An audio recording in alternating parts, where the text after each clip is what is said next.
જય હિન્દ મિત્રો।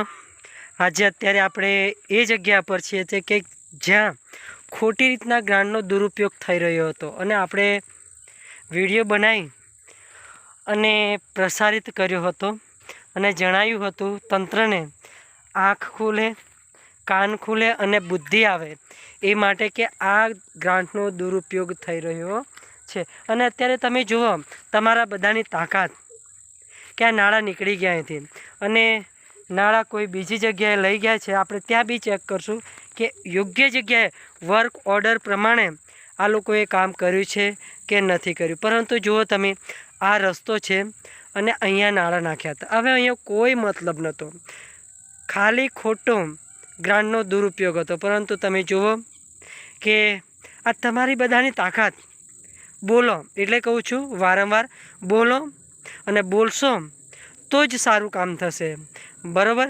બાકી તમે કૂપમંડૂપ બનવા જશો તો ક્યારે તમે સારું કામ કરાવી શકશો નહીં કે જોઈ શકશો નહીં કે પામી શકશો નહીં।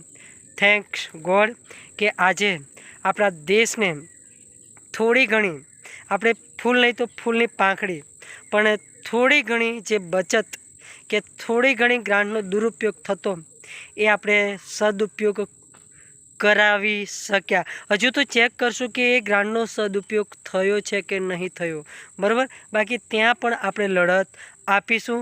જય હિન્દ, જય ભારત, જય જય ગરવી ગુજરાત।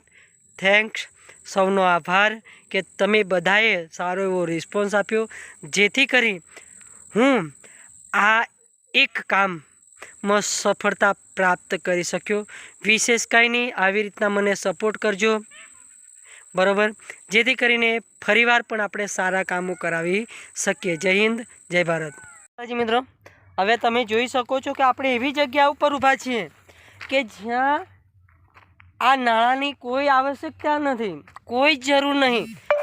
પરંતુ આ જે મૂર્ખ ડફોળ કહીએ તો ડફોળ અને જે કહીએ આપણે જેટલું બોલીએ એટલું ઓછું છે, પરંતુ આપણે વિશેષ નથી બોલવું। પરંતુ આ તમારા મારા બાપના પૈસોની હોળી અને દિવાળી છે।